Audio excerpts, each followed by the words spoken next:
Olá IPCA, hoje é quarta-feira, dia 12 de novembro de 2014. Nós estamos juntos há 808 dias lendo a Bíblia e hoje leremos o Salmo 119. O Salmo 119 é o maior de toda a coleção do Saltério e também conhecido como o mais comprido capítulo de toda a Bíblia. E ele tem na sua estrutura uma arte embutida que às vezes passa despercebida pelo leitor brasileiro. Algumas versões mais antigas da Bíblia revista e corrigida traziam uns títulos, Aleph, Bet, Gimel, Dalet, a cada 8 versículos, e as pessoas às vezes ficavam se perguntando: o que é isso? É que este é um salmo alfabético ou acróstico. E explorando este recurso da poesia hebraica, o autor celebra a beleza da lei de Deus com uma estrutura conhecida naquela época. Cada um dos 8 primeiros versos deste salmo começa com a mesma letra na língua hebraica, a letra Aleph, a primeira letra do alfabeto hebraico. Dos versos 9 a 16, começam todos os versículos com a letra Bet. Depois do 17 ao 24 com a letra Gimel, depois com Dalet, e assim vai até o final. Cada uma das 22 consoantes do alfabeto hebraico é usada aqui, é explorada aqui para descrever as belezas, as maravilhas, o conforto, a segurança da lei de Deus. A lei de Deus é o tema unificador de todo este salmo. E por conta disso, alguns chegaram a especular quem poderia ter sido o seu autor. Você leu com a gente no livro de Esdras, no livro de Neemias, que Esdras havia disposto o seu coração para ensinar a lei de Deus. Você viu ali o quanto Esdras e Neemias, inclusive, trabalharam para ler a lei de Deus em praça pública e para resgatar os valores da lei de Deus. E por conta daquela associação, e por conta de já ser um período mais tardio na história da revelação, quando já havia muita coisa escrita para trás, muita gente chega a entender que Esdras pode ter sido o autor deste salmo. Não há nenhuma evidência disso. Há também algumas coisas que parecem apontar num outro caminho.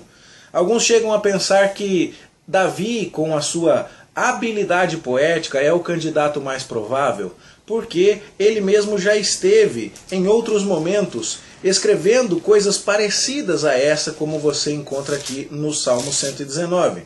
Lá no Salmo 19, que é um salmo de Davi, você encontra dos versos 7 até o verso 11 grandes elogios à lei de Deus com palavras que são muito repetidas aqui no Salmo 119. Lei, preceitos, mandamentos, testemunhos, juízos e assim vai. E é dito a partir do verso 9, por exemplo, que o jovem pode guardar puro o caminho conforme a sua palavra. É dito em outros momentos que o salmista, o autor do Salmo 119, por estudar a lei de Deus, era mais sábio do que seus mestres, o que pressupõe um autor jovem, e assim alguns pensam que Davi pode ter sido o autor deste salmo ainda na sua juventude, até porque o salmo fala de perseguições, o salmo fala de aflições, o salmo fala de tristezas. Nós não podemos afirmar quem foi que escreveu, mas se pensarmos nestes 2 candidatos, nós podemos olhar que ambos tinham um grande amor pela lei de Deus. Ambos viveram em contextos de dificuldade. Davi sendo perseguido por Saul, Esdras lidando com a oposição de gente que não queria fazer a vontade de Deus em Jerusalém depois do cativeiro da Babilônia. E assim, nós entendemos, seja Esdras, seja Davi, ou seja um outro autor, nós não temos condição de ser assertivos aqui, nós percebemos que o tema que unifica todo este salmo, escrito com maestria neste recurso acróstico da poesia hebraica, é a lei de Deus, a sua majestade, a sua sabedoria, a sua glória, o seu benefício e como ela pode ser o consolo do salmista nos tempos de perseguição, de angústia, de tristeza, como ela traz a ele orientação, como ela traz até ele consolo em todas as situações da vida. E é por isso que este salmo tão extenso tem alguns dos versículos que nós memorizamos e muito, como é o caso do verso 9, de que maneira poderá o jovem guardar puro o seu caminho, observando segundo a tua palavra. 11, guardo no coração as tuas palavras para não pecar contra ti. 18, desvenda os meus olhos para que eu contemple as maravilhas da tua lei. Não é? O verso 67, antes de ser afligido eu andava errado, mas agora guardo a tua palavra. 71, foi-me bom ter eu passado pela aflição para que aprendesse os teus decretos. 92, não fosse a tua lei ter sido o meu prazer, já muito eu teria perecido na minha angústia. E assim, 105, talvez o mais famoso, né? Lâmpada para os meus pés é a tua palavra e luz para os meus caminhos. E por último, 165, grande paz tem os que amam a tua lei, para eles não há tropeço. Você percebe então que em todos esses versículos que eu citei, há a menção da lei de Deus. E isso é notório, porque nos 176 versículos do Salmo, apenas 3 versículos não mencionam a lei de Deus, ou a sua palavra, ou o seu mandamento, ou o seu juízo, ou o seu testemunho, ou algum sinônimo. Somente os versos 84, 121 e 122 não mencionam a lei. Então, fica bem claro quando você analisa todo o Salmo que esta é uma grande celebração da lei de Deus. Lei que deve ser buscada nos momentos de tristeza, como você pode ver entre os versos 25 e 31. O verso 28 diz explicitamente: a minha alma de tristeza verte lágrimas, fortalece-me segundo a tua palavra.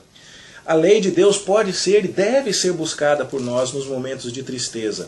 Ela deve ser buscada nos momentos de oposição, como você pode ver, por exemplo, na estrofe que se inicia no verso 49, sendo que o verso 51 diz assim: os soberbos zombam continuamente de mim, todavia não me afasto da tua lei. Verso 61, já na outra estrofe: laços de perversos me enleiam, contudo não me esqueço da tua lei.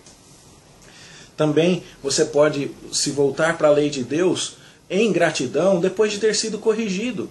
Quando, ao se afastar do caminho de Deus e sofrer as consequências, você percebe que Deus, com sua lei e seus mandamentos, está trazendo a ovelha de volta para o redil. Os versos 67 e 61 são muito nesta linha. Antes de ser afligido eu andava errado, mas agora guarda a tua palavra. Foi-me bom ter eu passado pela aflição, para que aprendesse os teus decretos. E assim, você olha para a palavra de Deus como uma fonte de perfeição e de sabedoria. O verso 96 fala: eu tenho visto que toda perfeição tem seu limite, mas o teu mandamento é ilimitado. O verso 104 diz: por meio dos teus preceitos consigo entendimento. Ou seja, há sabedoria e perfeição suficientes na palavra de Deus para que você entenda que Deus, por sua lei, te corrige e te preserva nos momentos de angústia, nos momentos de tristeza, nos momentos de perseguição, como nós estivemos mencionando. Assim, quer tenha sido Davi, quer tenha sido Esdras, quer tenha sido outra pessoa, nós não podemos precisar, o salmista está nos ensinando que temos um tesouro maravilhoso ao nosso dispor. Que Deus é tão maravilhoso que nos deixou orientações seguras para a vida. E que nós não estamos, portanto, sozinhos. Nós estamos servindo a um Deus que se relaciona conosco e que nos abençoa ao nos deixar a sua palavra, ao nos revelar a sua vontade, que é boa, perfeita e agradável, que nos dirige em caminhos que, mesmo que seja enfrentando tristeza, oposição, sofrimento, perseguição, nós poderemos encontrar grande paz, grande alegria, grande conforto. É uma leitura certamente apropriada, portanto, para fazermos agora quando estamos quase terminando a nossa maratona. Faltam aí 2 semanas para encerrarmos o estudo de toda a Bíblia. E sabe o que vai acontecer logo em seguida? Tem que começar outra vez. Nós precisamos viver esta palavra e buscá-la e amá-la e conhecê-la cada dia mais, porque só assim teremos este regozijo em Deus e em sua lei, que fez com que o salmista celebrasse de forma tão grandiosa, com 8 versículos para cada letra do alfabeto hebraico, a maravilha da lei de Deus. Se você, ao longo desta maratona, tem aprendido a amar a palavra de Deus e a perceber a sua sabedoria, a sua majestade, a sua glória, a sua obrigação e a minha também, é nos juntarmos ao salmista para dizer: lâmpada para os meus pés é a tua palavra, luz para o meu caminho, grande paz tem os que amam a tua lei, para eles não há tropeço. Por meio dos teus preceitos eu consigo entendimento, e por aí vai. não é? Bem-aventurado aqueles que são irrepreensíveis no seu caminho e que andam na lei do Senhor. Então, que esta meditação seja para você e para mim um exemplo e uma exortação para que continuemos nesta busca incessante por sabedoria, por graça da parte de Deus, no estudo dos seus mandamentos. E que oremos na conclusão desta nossa maratona e para os dias de vida cristã que certamente ainda teremos, como o salmista fez aqui no verso 18, desvenda os meus olhos para que eu contemple as maravilhas da tua lei. Tenha você um bom estudo, uma boa leitura, que Deus de fato fale com você através da sua palavra e que isto prepare você para enfrentar qualquer situação na certeza de que Deus o guarda. Bom estudo, boa leitura, até amanhã se Deus quiser.